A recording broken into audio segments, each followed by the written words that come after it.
política que vocês vêm buscando criar contra as remoções tem envolvido a palavra remoção numa capa e que se criou um tabu em torno dessa palavra e não se pode mais tocar na palavra remoção, que era tão banal no Lacerda, né? E a gente não pode mais tocar. Então agora eu vou tocar, eu vou remover. E a gente criticou na hora, né? Assim que ele entrou no primeiro mês, nós falamos, já veio a porrada. E aí, ato contínuo, ele disse, o diretor não sai. Porque no tempo do César Maia, esses mesmos indivíduos, coordenados pelo César Maia, tentou empreender a mesma lógica do Lacerda. Conseguiu uma certa medida, mas não conseguiu avançar por conta do que se tinha criado de resistência, pelo tanto de truculência e de violência que havia acontecido para o grande plano de construir o Rio de Janeiro uma cidade boa para o capital se desenvolver. Então, por conta desse grande plano, César Maia, quando veio, teve que enfrentar uma resistência. Só que Eduardo Paes fazia parte desse staff do César Maia. Esse staff que tentava avançar na remoção dos detritos e fazer avançar o desenvolvimento capitalista sobre a apropriação do solo urbano, dos bens e dos serviços urbanos, não conseguiu algo que ele queria, conseguiu ser prefeito, né? E ser prefeito para Eduardo Paes significou, naquele momento, conseguir uma aliança, uma parcela considerável daquilo que tinha sido resistência crítica. Portanto, ele chegava carimbado, com o passaporte carimbado pela classe trabalhadora. Por isso ele podia gritar e dizer que ia quebrar o tabu das remoções. E aí a gente vê na nossa época agora, em que a gente enfrenta, foram 35 mil remoções que foram faladas aqui, 35 mil famílias, nós dobramos isso no mínimo. Nesta era, governo de frente popular, nós dobramos isso.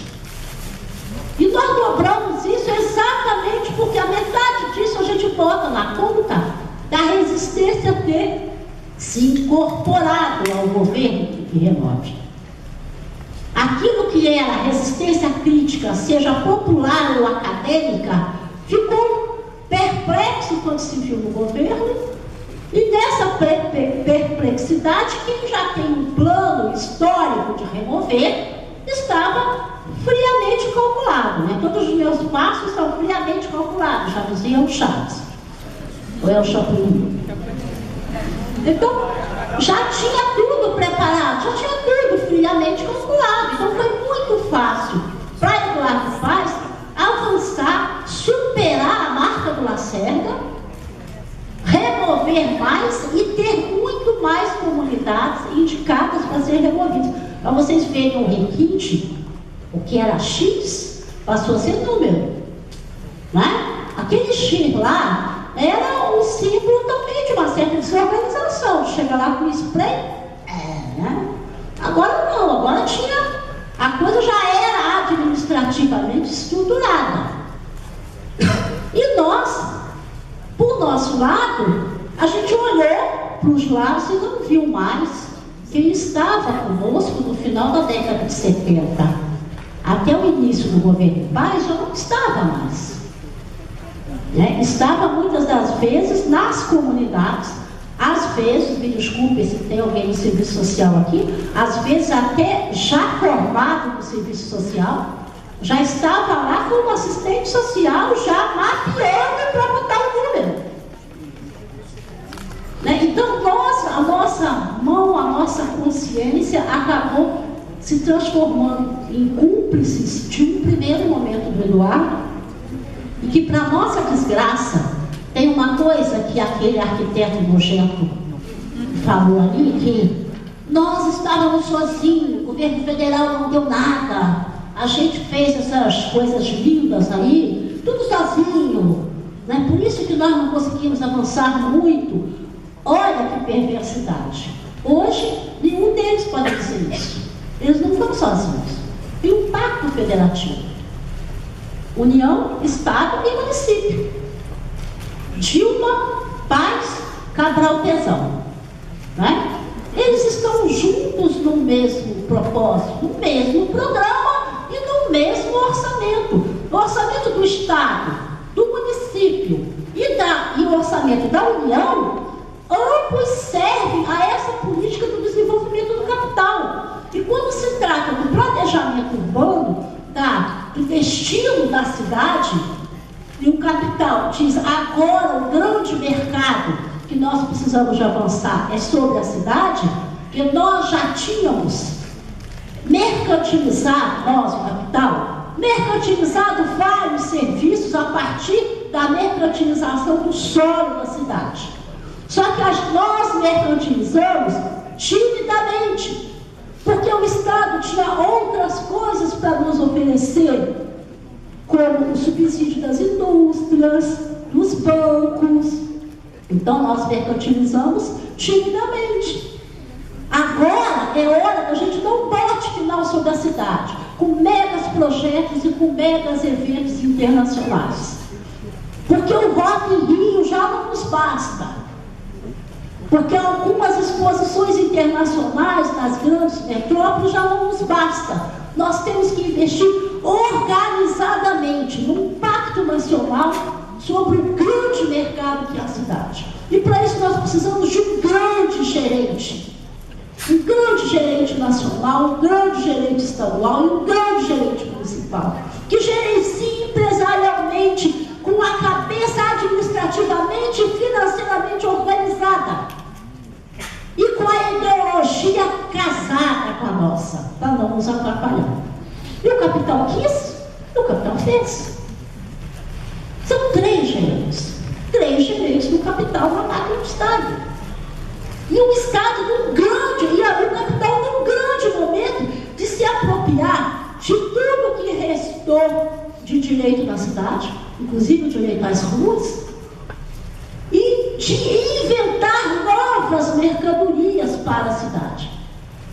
Daí tudo que for direitos ou necessidades objetivas ou subjetivas do morador da cidade, se não tiver sido mercantilizada ainda, será nos próximos meses, será no próximo período. E tudo que já conseguiram mercantilizar, que já conseguiram identificar como necessidade, como direito, vai ser potencializado com recurso público para que seja uma mercadoria bem arrumada, para que o capital lucre, nunca perca nada, nunca invista, apenas lucre. Está aí o esporte, né?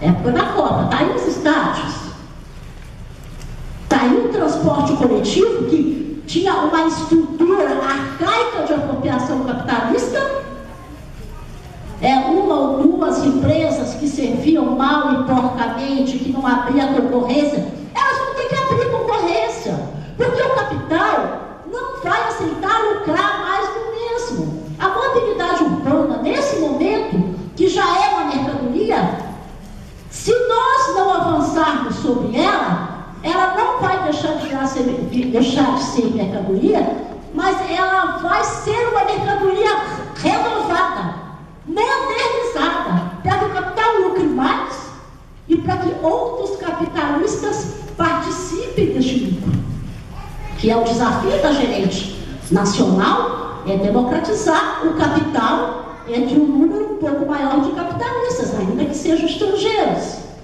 Então, se nós, nesse momento, não tiver clareza que estamos perdendo, nós estamos num retrocesso. Um retrocesso daquilo que a gente conquistou, desde o dia que aí eu repito a história que o sujeito falou, vamos quebrar o tabu da revolução. É isso, vamos quebrar a resistência. Vamos retroceder naquilo que vocês conquistaram de luta contra-hegemônica. Vamos retroceder naquilo que vocês construíram como massa crítica, como visão crítica e como visão positiva do direito de todos e todas a uma cidade confortável, aos pés da cidade. Vamos quebrar isso. A cidade não é isso, está bom. Daí a gente fica batendo, às vezes, em algumas legislações que a gente conquistou, Malu, durante toda essa luta que a gente tem travado junto aí. Algumas legislações a gente fala assim, não, a gente só aceita ser removido para um lugar mais próximo. Não adianta você debater qual é a força do tapa com quem está se achando. Ele está se achando com todo o poder. Ele vai bater, ele vai esmagar, ele vai matar. Se você não ficar perto, você não vai remover, não adianta sentar para negociar e discutir como será a remoção. Porque quando você abaixa a guarda para discutir como será a remoção, com um governo que vem com uma ideologia fechada no Pacto Federativo, fechada no orçamento, fechada administrativamente, para remover, você baixa a guarda, senta, acha que está conversando com pessoas que continuam a vida como você, baixa a guarda e vai ser removido para Bangu. Vai para Bangu, não tem mais. Não tem mais nada, tá? Vocês vão para depois. Então, nesse momento, Vila Antônio, Horto, Indiana, quer dizer, alguns companheiros e companheiras, poucos, em torno de umas 30 mil, 40 mil famílias que estão nesse momento ameaçadas para serem removidas neste período da Copa, se a gente não ficar até agora e não perceber que não vai ter recuo do governo, não remover não faz parte sequer da pauta, do diálogo do governo. Em momento nenhum, nem nas manifestações de junho. E quando a gente fala remover, nós não estamos brigando contra trocar uma casa pela outra. Não é disso que nós estamos falando. Nós estamos falando disso aqui que a gente viu. Nós estamos falando de vida, de identidade, de subjetividade, de territorialidade, sabe, de dignidade humana. Nós estamos falando disso. Não me importa se querem me tirar da Malocom para me levar para um apartamento no Leblon. Eu não quero sair. É ali que a gente desenvolve as nossas relações, é ali que a gente se constrói e se enxerga como gente. Eu não quero sair daí. Então, quando a gente briga contra as remoções, a gente está falando de cultura, a gente está falando de identidade, a gente está falando de se saber gente, de se saber sujeito, de se enxergar no outro. Onde você nasceu, independente de onde seja, classe média, classe qualquer coisa. Nesse momento, e aí eu acho que o momento da Copa é um momento muito bom, não é? Um momento bom, se a Copa serviu para que todo esse investimento do capital fosse potencializado sobre nós, ela tem que nos servir. Eu acho que o legado da Copa tem que ser esse. Tem que servir para dar visibilidade para a nossa luta. E dar visibilidade para a nossa luta significa dizer que nós não estamos em contra.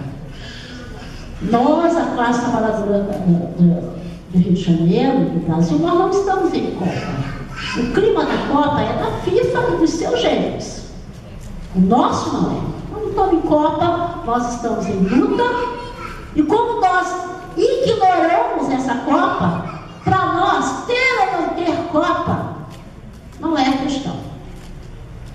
Porque eles já marcaram o dia do jogo.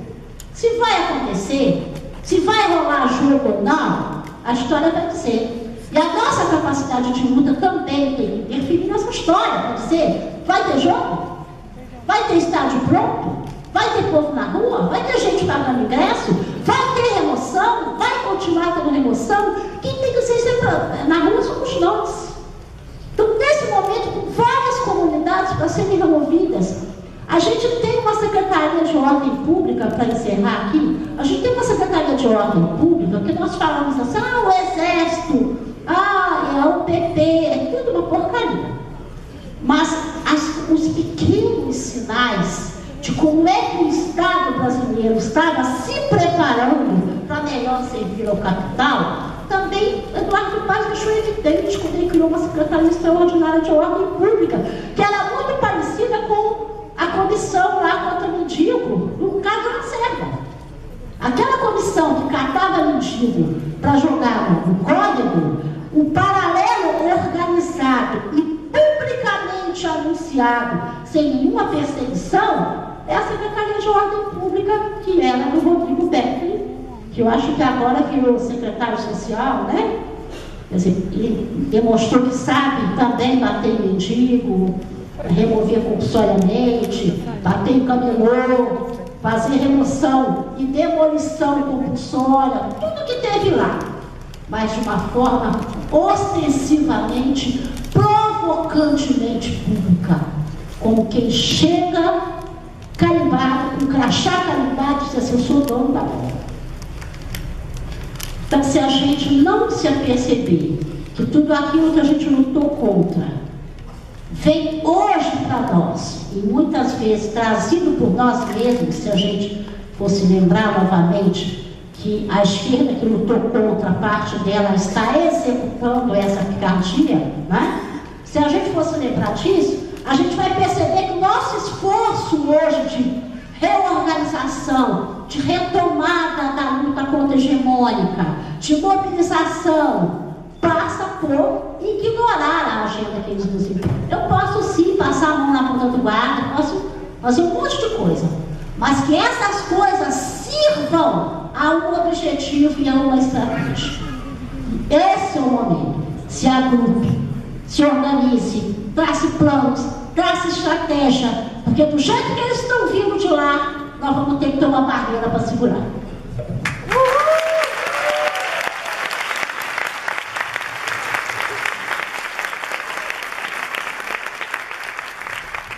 Bom dia, pessoal. Bom dia. Meu nome é Cosme, mas eu me intitulo Felipe Senhor Favelado. Eu sou da Providência, tenho 24 anos.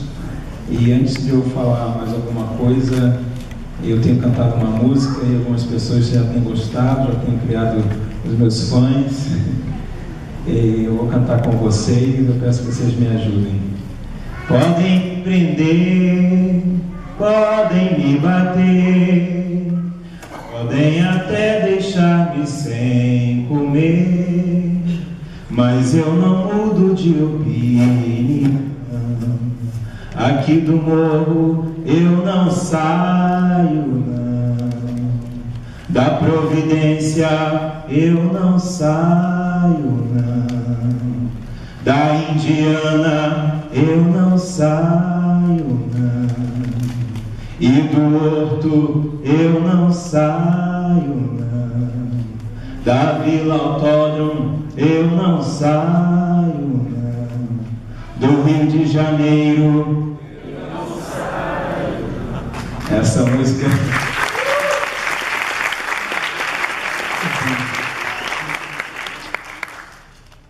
eu tenho gostado de cantar, eu tenho ido agora. Já sou da Providência há 24 anos, sou nascido e criado lá, e sempre eu me interessei para saber sobre as questões políticas do morro, na questão da favela, e andei pesquisando muito, querendo saber o que era realmente favela, o porquê do nome, e eu fiz um texto sobre favela, e descobri que a favela da Providência, a primeira favela, é a favela original. E sim, sempre quando se fala da Providência como primeira favela, alguns dizem que é a primeira favela da cidade do Rio, outros do estado, outros dizem que do Brasil, outros dizem que é da América Latina. Eu, para dar um fim nisso tudo, disse que é a primeira favela do mundo. Já para acabar com essa conversa, porque o que se tem notícia de construção de habitações, saneamento básico precário, e que foi dado ao nome desse lugar como favela, foi a Providência.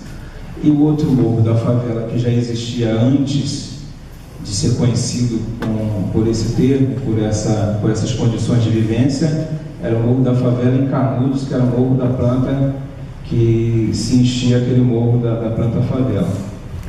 Agora, para falar sobre remoção, desde 2009, quando foi lançada a lei do Porto Maravilha, da revitalização da zona portuária, eu participei de um seminário que houve lá perto da prefeitura, no centro de convenções, para entender melhor, porque se havia muitos boatos, muitas conversas sobre a zona portuária, e eu estava muito interessado para saber o que ia acontecer com o Morro da Providência. E lá tinha vários vários empresários, obviamente, interessados para saber sobre a zona portuária, e tinha também vários outros políticos querendo saber, explicando os interesses deles sobre toda a revitalização da zona portuária. E nisso eu fiquei sabendo que no Morro da Providência seria feito um teleférico, um plano inclinado, que é um elevador que daria acesso da parte da praça, onde tem um teleférico da Providência, até o pico do morro, e sobre outras urbanizações do Morro da Providência, como ruas, melhoramento do esgoto, entre outras coisas.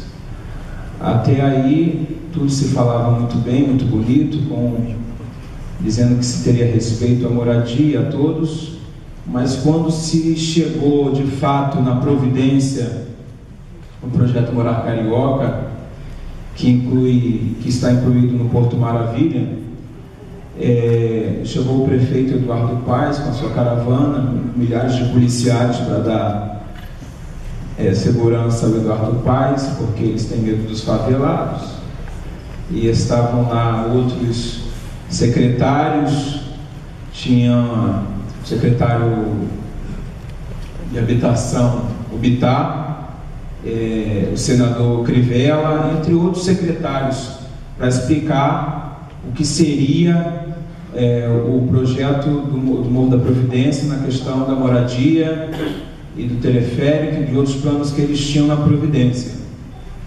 Então foi um projeto que caiu do céu. Ali era apenas em 2011, quando eles chegaram lá no início, em janeiro de 2011. Ali foi somente uma exposição do que eles tinham para a gente e não um debate ou uma audiência para saber o que nós queríamos realmente. Eles tinham um presente para a gente, que eles achavam maravilhoso esse presente, e achando que todos os favelados iriam cair na conversa deles. Então, desde o início de 2011 começou uma revolta popular de parte dos moradores por não aceitar a forma que a prefeitura chegou, a Secretaria de Habitação chegou, marcando algumas casas, muitas casas. O projeto deles era de 832 casas, quer dizer, 832 famílias. Isso significa muitas pessoas, porque por família são 4 ou 5 pessoas, em média. Então, significando quase metade da favela. O que as pessoas da favela que mais pensavam em relação à favela viam que isso era uma forma de eliminar a favela aos poucos e não declarar a total remoção da primeira favela do mundo, mas sim e por partes e retirando a favela pelas suas beiradas. Então começou a remoção de algumas casas, algumas famílias foram removidas. A Comissão dos Moradores da Providência, que não tem vínculo com a Associação dos Moradores, porque acreditamos que a associação é totalmente vendida e negocia mais com a prefeitura do que conversa com os próprios moradores. Então nós criamos uma comissão de moradores para estar lutando nessa questão de remoção, contra as remoções. Então a Comissão dos Moradores fez um cálculo junto com apoiadores de mais ou menos 200 casas já removidas na Providência. Eles queriam remover 832, não conseguiram ainda e acreditamos que não vão conseguir mais, porque existe já um grupo forte que tem lutado e acreditamos que existe uma liminar na justiça, e acho que a defensora depois vai falar melhor. Existe uma liminar na justiça que embarregou as obras lá na Providência, e mesmo que essa liminar caia, nós acreditamos que com a nossa força, lutando, a gente vai conseguir permanecer na Providência. Aqueles que quiserem sair, como de qualquer lugar, têm o seu direito de sair ou de entrar. mas em sua maioria, na Providência, nós acreditamos que os moradores de lá querem permanecer, ainda mais aqueles que gostam da história da Providência, ainda mais aqueles que se identificam com a história da Providência.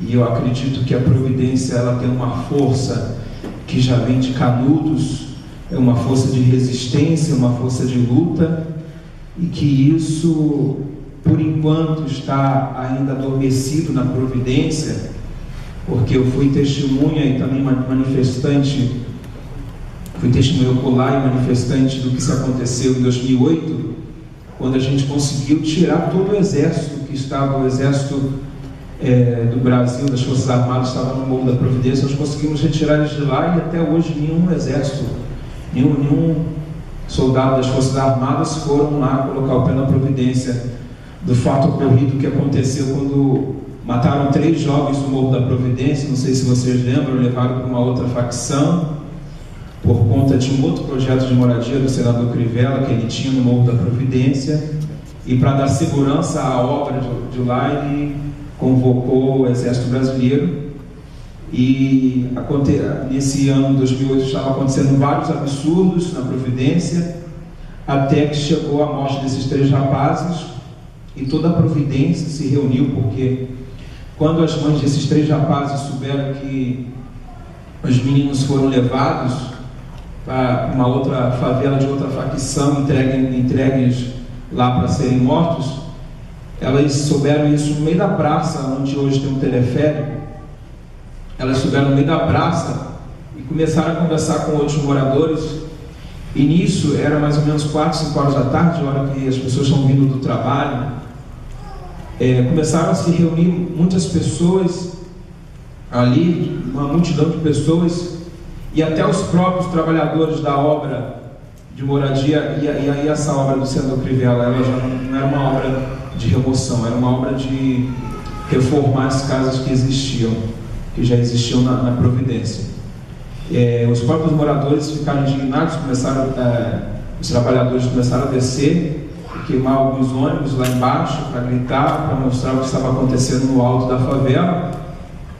E nisso se juntou muitas pessoas, que para mim foi uma cena inédita, a gente conseguir tirar centenas de soldados que estavam lá em cima, descendo de ré, descendo disposta para não serem atingidos por pedras, por algumas coisas nós manifestantes que estávamos revoltados com a morte de rapazes que não tinham nada a ver com a bandidagem, mesmo se tivessem, não eram para ser mortos daquela forma que foram mortos. Então, a Providência tem uma força oculta, e que se nós entendermos isso da Providência e colocarmos isso para fora, o Rio de Janeiro não nos aguenta. Eu não quero pente, eu não quero me pentear, e qual o problema nisso? Lá vem eles, os homens brancos, me oferecem espelhos, mas eu não quero espelho. Os nossos espelhos são os nossos rios, as nossas cachoeiras. Eles sim, eles precisam de espelhos, porque eles têm cara de pau e não se veem, não se notam. Lá vem eles, os homens brancos, me oferecem teleférico, plano inclinado e outros planos, mas eu não quero teleférico. Eles sim, eles querem teleférico, eles querem subir a favela e não querem se cansar. Mas as nossas vós, as nossas mães, subiam com lata d'água na cabeça. Lá vai Maria, lá vai Maria. Elas não tinham carro, não tinham Kombi, e muito menos teleférico, mas tinham a força da favela e de Canudos. Lá vem eles, os homens brancos. E por aqui eu encerro minha fala.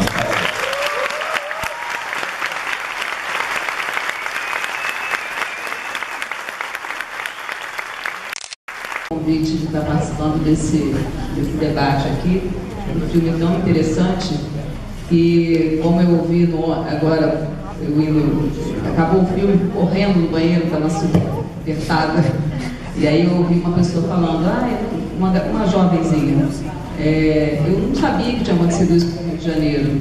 Então muita gente mora no Rio de Janeiro, vive no Rio de Janeiro, e os mais jovens, né, não têm noção do que já aconteceu nessa cidade. E às vezes pensam que a remoção é alguma coisa nova, né? Uma coisa que vem para melhorar a cidade, que tem um propósito ligado aos jogos, que tem uma justificativa única dos jogos.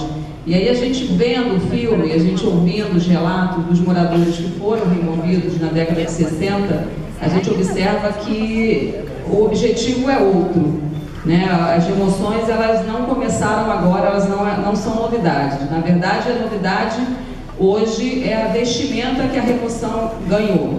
E o que é interessante também acrescentar, que no filme não se fala, porque o propósito não era esse, é de que depois e durante essas remoções se falou alguma coisa, mas eu acho que ficou faltando dizer, e acho que a gente precisava fazer um filme sobre isso, que teve muita resistência às remoções, né? Depois das remoções e durante as remoções nessa época, muita gente resistiu, muita gente lutou contra, e a partir dessa luta e a partir dessa resistência, uma legislação se formou.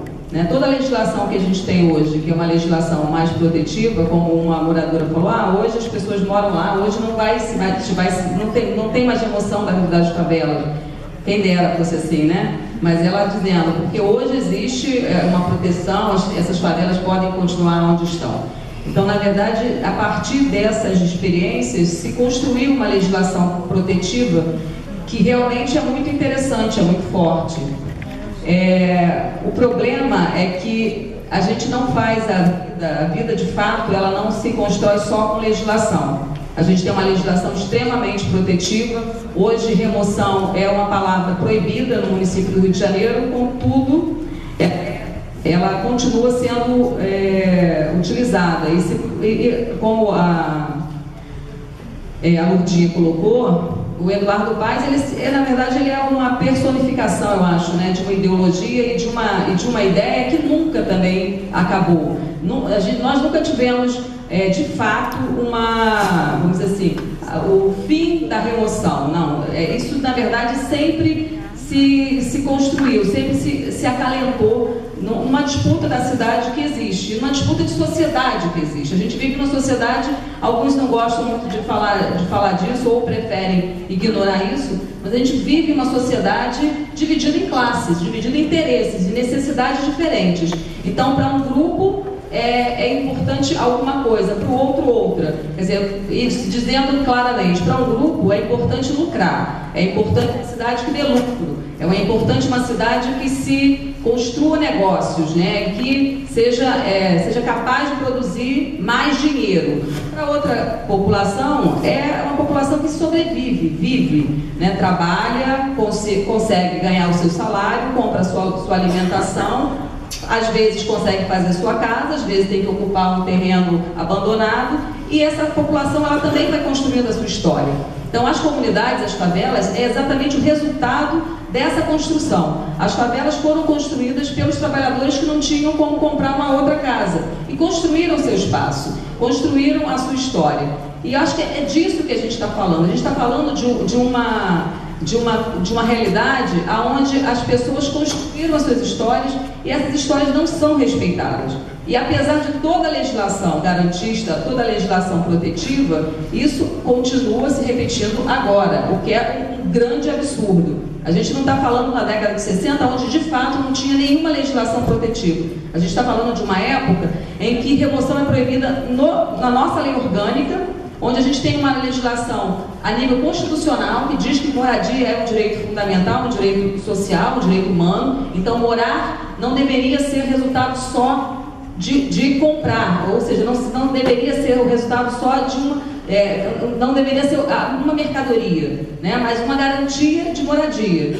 Então, por exemplo, é absurdo você pensar hoje em comunidades como Vila Autódromo, Horto, Providência, Indiana, que existem há 60, 70, 100 anos, que é o caso do Horto, mais de 100 anos, em que as pessoas ainda têm que conviver com a ameaça de remoção. Quer dizer, não tem nenhuma justificativa legal para que eles sejam removidos. Então é o que eu falo, na verdade a legislação ela existe. Agora a gente precisa entender que não só a legislação, ou não a legislação é que determina, vamos dizer assim, a realidade das coisas, né? Eles terminam usando outros subterfúgios que também existem, né, na legislação para legitimar a remoção. Então, é o que acontece hoje, por exemplo, no caso da Vila Autódromo. Nenhuma legislação e nenhuma determinação existe para que a Vila Autódromo seja removida. O que existe da Vila Autódromo, por exemplo, hoje, e depois a gente fala da providência de outras comunidades que eu conheço mais de perto, existe hoje eu acho que uma disputa de cidade mesmo, sabe? A gente vive uma disputa muito clara e muito forte de cidade. Então, hoje eles usaram, na Vila Autódromo, estão usando ainda, o direito individual de querer sair da comunidade, o que na verdade também é um grande absurdo, né? Na verdade a gente está falando de um direito coletivo, de um território ocupado coletivamente por moradores que formaram aquela comunidade chamada Vila Autódromo. E aí hoje, com o programa Minha Casa Minha Vida, se fez todo um trabalho dentro da comunidade Vila Autódromo para conseguir conquistar algumas famílias, para desejarem um apartamento do programa Minha Casa Minha Vida, e a partir disso eles se sentem no direito de demolir aquelas casas. E aí sem nenhuma outra justificativa, não, eles querem sair, e aí a gente faz a demolição de casa. Quem mora em comunidade, que vende e compra uma casa, quem vende a sua casa, não tem que demolir a casa que você deixou, né? Se eu moro numa comunidade e alguém vem e eu quero sair da comunidade, eu vou morar em outro lugar. Eu não preciso demolir a casa anterior, porque aquela casa anterior que eu morei, ela vai ser ocupada por outro trabalhador, outra pessoa que precisa morar ali. Então eles estão, é o que eu falo, eles inventam formas de legitimar uma remoção. Vila Autódromo é um exemplo claro. Não existe nada, nenhuma determinação, como eu falei, administrativa, de remoção. Existe sim um direito individual que está sendo colocado contra um direito coletivo. O direito de uma família que quer sair para o programa Minha Casa Minha Vida contra toda a comunidade que deseja a sua urbanização e a sua regularização fundiária.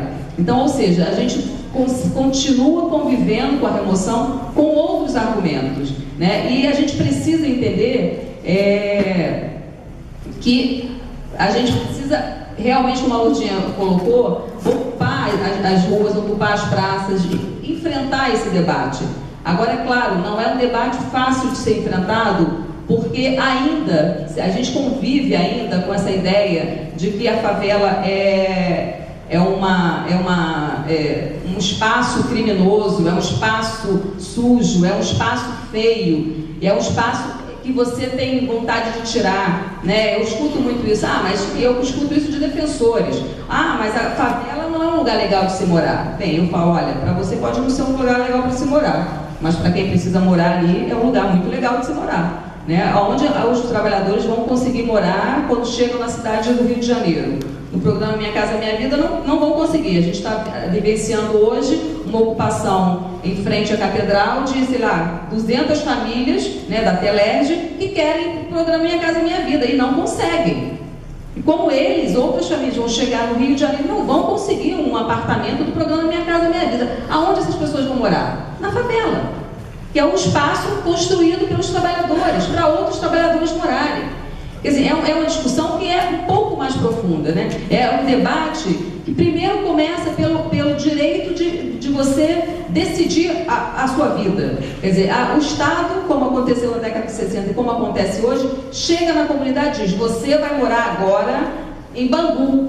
Mas eu não quero morar em Bangu, não me interessa o que você quer. Interessa que para a cidade, ainda fazem um discurso coletivo, para a cidade é melhor que você saia daqui para morar em Bangu. Então, ou seja, os pobres continuam pagando com as suas vidas pelo que é melhor para a cidade. Mas que cidade é essa? Que cidade que eles estão falando? É a cidade dos negócios? É a cidade onde a gente mora? Porque eu não fui consultada, por exemplo, se eu quero que a Vila Autódromo saia, se eu quero que a Providência saia. Eu sou contra isso. E eu sou a cidade. Por que não falam comigo? Por que falam com os empresários que querem fazer os seus negócios? Então, assim, é uma disputa que é para lá de uma questão pontual. E a gente sabe também que não vai acabar agora. Apesar vamos dizer assim, do implemento e da grande força que o Eduardo Paes trouxe a esse debate, é um debate que já vinha acontecendo e que não vai parar aqui. Porque a gente está falando de um debate de sociedade, um debate de estratégia e de um debate de que cidade e que sociedade a gente quer, né? Então é uma coisa muito mais complicada. Por exemplo, a Providência, que é o que o Cosme, né? Cosme falou, por exemplo, a Providência, eles criaram um projeto, porque, claro, é uma comunidade que está fincada no centro, né, no centro da cidade, muito perto de todos os lugares que eles estão fazendo grandes empreendimentos, no Porto Maravilha. Então, eles criaram um projeto para justificar uma mudança naquela população. Porque é o que ele falou, o que a gente chama de remoção branca. Para algumas comunidades, Babilônia, Santa Marta, Pavãozinho, Cantagalo, a remoção não vai ser uma remoção de tirar todo mundo de uma vez e jogar, não. É uma remoção que eles vão fazendo aos poucos. E aí é uma outra discussão muito complicada, porque o mercado está fazendo isso. E muita gente acha legal que o mercado dê conta disso. Olha só, a gente melhora a comunidade, deixa que o próprio mercado vai expulsar essas famílias, e de fato isso está acontecendo. No Santa Marta já está acontecendo, na Babilônia já está acontecendo, ou seja, eles melhoram da urbanização, até alguns de regularização fundiária com título, mas é para que essas pessoas saiam vendendo as suas casas, né, para que outras pessoas ocupem essas casas. Então é para passar a ser uma Santa Teresa, nada contra a Santa Teresa, tá, gente, mas um lugar que é bacaninha, também é morro, mas quem mora ali não é o pobre. Então é o que a gente chama de remoção branca. Então tudo isso vai sendo construído embaixo dos nossos olhos. E a gente pensa, o que a gente pode fazer em termos de legislação? O que a gente pode fazer em termos de proteção judicial? Só que a questão não é essa só. A questão é o que a gente pode fazer em termos de luta política para que isso não se repita, para que eles não inventem novas formas de remoção. Porque nunca, ninguém, eu tenho certeza, o Oswaldo Tudinha pode dar um testemunho disso, ninguém imaginava que a gente em 2014 estivesse enfrentando essa questão das remoções no Rio de Janeiro. Ninguém imaginava. Ninguém imaginava que na Providência eles estivessem sofrendo isso agora. Ninguém imaginava. A gente pensava assim, isso não vai mais acontecer. E a gente até acompanhava no núcleo de terras, por exemplo, muita remoção pequena de comunidades mais afastadas, né? Recreio, aí tinha alguns casos que aí eles vinham com a argumentação do risco. Ah, você mora numa área de risco, você mora perto do rio, você tem que sair. E aí até o que uma moradora falou, aquela menina muito interessante, né? Que fez uma pesquisa, né, de um fato vivenciado por ela, que ela falou, a área que a família dela foi removida, eles diziam que não era urbanizável. E depois eles construíram coisas ali em cima. É o que eles sempre fazem. Eles tiram a comunidade e dizem, olha, você tem que sair daí porque é risco, não tem como você morar nesse lugar, não dá para urbanizar. Tira todo mundo, daqui a pouco tem um empreendimento ali. Vila Autódromo é a mesma coisa, vai tirar daqui porque você está numa área frágil, perto da lagoa. A gente sabe que tem um projeto de grandes empreendimentos ali do lado da Vila Autódromo. Então, assim, eles vão criando formas. Um argumento que é vazio na minha opinião, é fraco na minha opinião, mas que infelizmente tem convencido muita gente de que as famílias querem sair da comunidade, querem ir para o programa Minha Casa Minha Vida. Só que eles esquecem de dizer que eles usam argumentos anteriores de que a comunidade vai ter que sair mesmo, né? Se vocês viram uma reportagem que saiu, né, no SPN, eu acho, eu até dei uma entrevista, uma moradora fala, eu vou para um apartamento sim, porque isso aqui tudo vai ser removido. Então, ou seja, ela sai da comunidade não porque ela quer deixar a comunidade, não porque ela não quer a urbanização da comunidade, ela sai porque ela sabe que o projeto da prefeitura é remover todo mundo. Então ela quer garantir o apartamento dela. Ela não sai assim, ela não sai porque ela escolheu entre morar na comunidade urbanizada ou o apartamento. Ela não foi, para ela não foi oferecida essa outra opção de regularização fundiária e de urbanização. Então, assim, a gente precisa entender que a gente está vivendo um processo que é um processo muito cruel, né? E que, ainda que a gente tenha toda uma legislação, vou repetir, porque isso é bom a gente colocar, ainda que a gente tenha toda uma legislação protetiva, isso só não basta. A gente tem uma liminar na Providência, mas como eu falei, agora com perigo de cair por conta de uma posição da Defensoria Pública, que não é a minha posição, evidentemente, mas é uma posição da administração da Defensoria Pública, que assinou o acordo com a Prefeitura para que o projeto lá na Providência volte a andar, ignorando a audiência pública, que era o que a gente estava querendo, ainda que a audiência pública seja um perigo, ainda que a audiência pública possa não garantir a permanência das pessoas, mas a gente pelo menos tem um espaço para debater, um espaço para dialogar. E na Vila Autódromo, não sei se todo mundo acompanhou, mas assim, para mim foi a grande tragédia desse meu período que eu estou vivenciando, foi porque nós tínhamos uma liminar impedindo a demolição das casas. E aí, a administração da Defensoria Pública, a revelia das pessoas que trabalhavam lá como titulares, que uma delas sou eu, convocou famílias que querem os apartamentos do programa Minha Casa Minha Vida, fez todo um teatro, filmou, botou no YouTube, e aí o defensor, que é o coordenador, entrou com uma petição pedindo para suspender a nossa liminar. E a liminar caiu, no dia seguinte estavam demolindo as casas em Vila Autódromo. Então, assim, isso dentro da minha instituição. Isso é para vocês verem como as instituições são frágeis, como a gente tem uma fragilidade, ainda que a gente tenha uma legislação, ainda que a gente tenha uma instituições que deveriam fazer a defesa, a gente precisa, e aí essa coisa que ele falou e acho que é o dia também, de ser vândalos, né? Olha só, vândalo é quem entra na comunidade e mata 2 moradores, como aconteceu agora no Pavãozinho, no Cantagalo. Quem mata, como aconteceu em 2008, mata 3 meninos, manda 3 meninos para uma outra facção. Eu lembro que nesse dia, eu fui na comunidade, quando prenderam algumas pessoas, eu estava indo para casa e me chamaram. Então, assim, vândalos é o Estado. A gente está construindo, a gente está deixando que essa sociedade vá para um caminho sem volta. É o caminho do fascismo, é o caminho da barbárie, né? A gente tem o dever, enquanto cidadão, de estar do lado dessa população, para que a gente consiga resgatar o que há de humanidade nessa sociedade. Porque uma sociedade que é baseada em lucro, em dinheiro, só dinheiro, só lucro, que não tenha o mínimo de respeito ao ser humano, é uma sociedade fadada ao vandalismo realmente, né? A perder todo sentido. Eu acho que ninguém vem para o mundo, pelo menos é o que eu entendo, né? Ninguém vem para o mundo só para olhar, a gente vem para o mundo para participar disso daqui. E acho que participar disso daqui estar do lado dessa população, sim, e exigir que seja respeitado todo mundo, né? Não é só quem tem dinheiro, não, especialmente quem tem dinheiro. Então, assim, até porque a humanidade já construiu muita riqueza, a gente já tem muita riqueza construída, acumulada, e a gente precisa dividir essa riqueza. E a gente vai começar a dividir essa riqueza quando cada um de nós se sentir responsável pelo nosso outro, pelo nosso vizinho, pelo outro que está passando na rua, pelo outro que está sem nada, que está sem casa, que está sem educação, está sem saúde.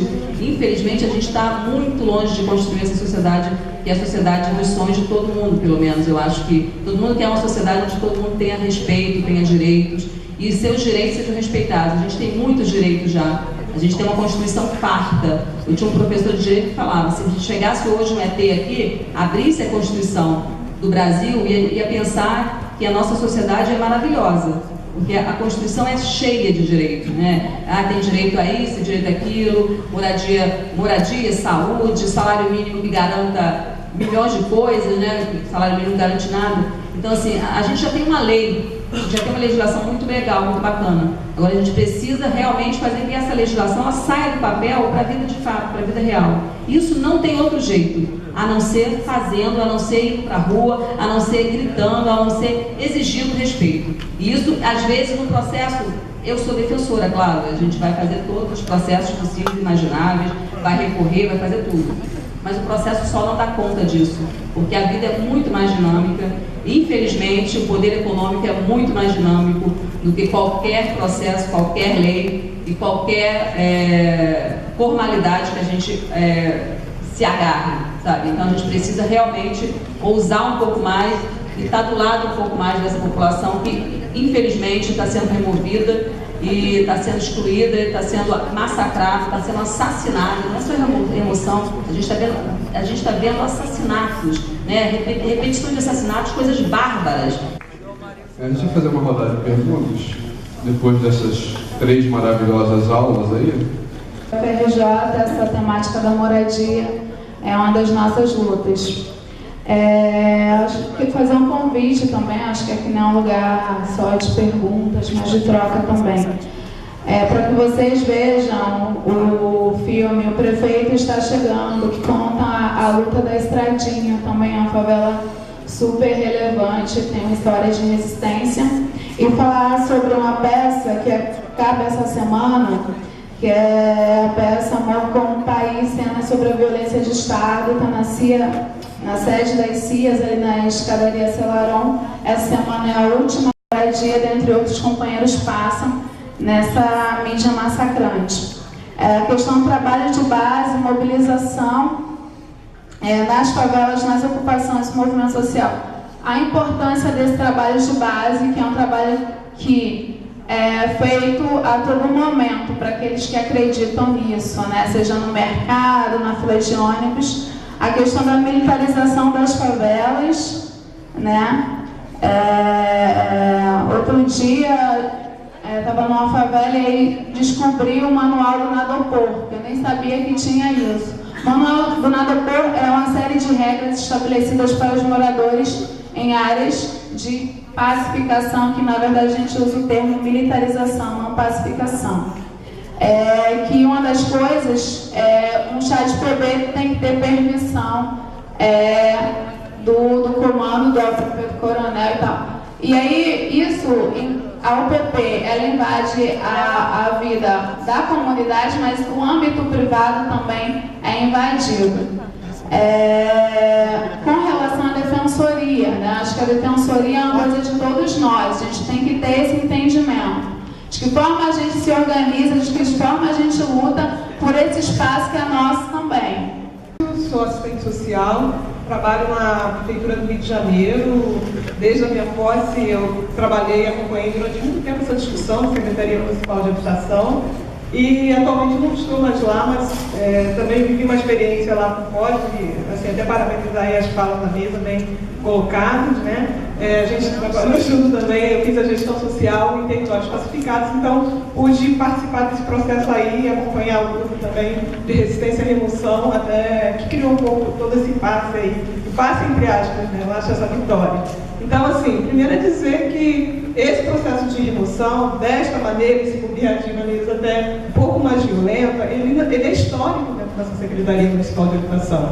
Então, eu acho que o que a gente tem que se perguntar no âmbito da Secretaria de Habitação, essa remoção desse jeito foi em Jacarezinho, há quase 10 anos que fiquei lá até ser exilada, né? Literalmente, porque o profissional que se posiciona, ele é mandado para trabalhar, ou seja, eu era combativa, acompanhei muitos processos em Santa Cruz, eu vi essa situação, né, do morador ser levado para a escola por conta das chuvas e depois a casa dele ser demolida. Olha, procura a casa dos parentes, procura fulano, se inscreve que você depois vai ter uma casa aí no programa Minha Casa Minha Vida. Então isso não é uma coisa do passado, é uma coisa que a gente revive todos os dias, né, nessa luta pela moradia. Eu acho que a Providência foi uma experiência para mim profissional muito gratificante, porque apesar das dificuldades, lá eu não estava atuando na Secretaria Municipal de Habitação, eu já estava cedida. Questões que eu acho que a gente tem que trazer para a luta, entendeu, Ludinha? Sua fala ultra interessante, Cosme, a gente trabalhou muito junto, acompanhei algumas coisas também com a doutora Maria Lúcia, né?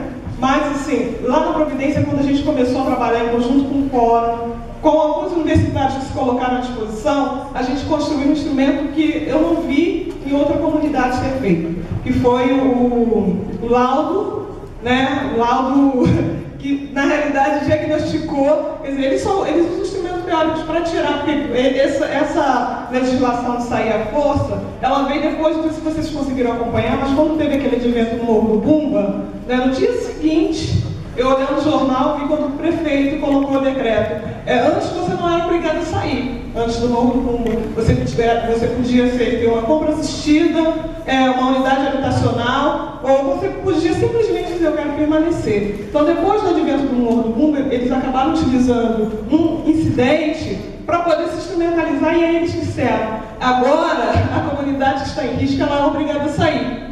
Então o risco deixou de ser um risco técnico, porque eu acompanhei alguns processos também no Morro do Urubu, onde estavam, como é que é o bombeiro? Defesa Civil.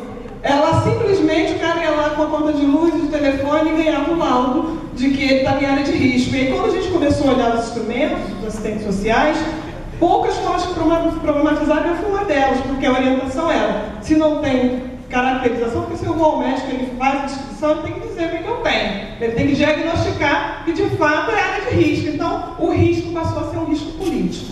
Então, acho que a gente tem que fazer essa revolução, acho que está bonita essa luta, mas a gente tem que começar a virar para um outro campo e tem que começar a colocar isso na luta.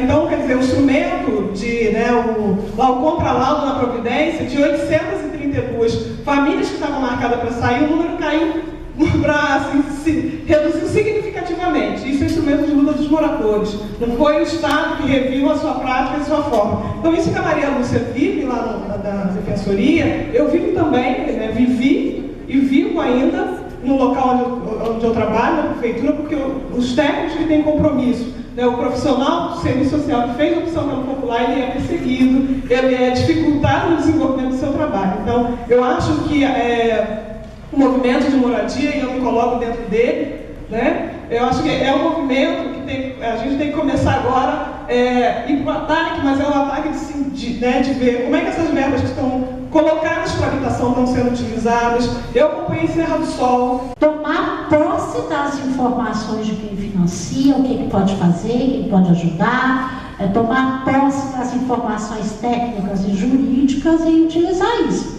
Porque os exemplos que ela citou foram exatamente isso. O laudo que combate a questão do risco e tal. Então, eu vou dizer para vocês assim, a gente tem tomado posse dessas informações, os movimentos organizados, há muito tempo, há muitos anos. E a gente nem assim tem conseguido avançar. Então, o meu desespero está um bocadinho maior do que o seu, companheiro, porque a gente, o PAC, que é o Plano de Aceleração do Capital, não é isso? Ele foi lançado, foi injetado muita grana nele,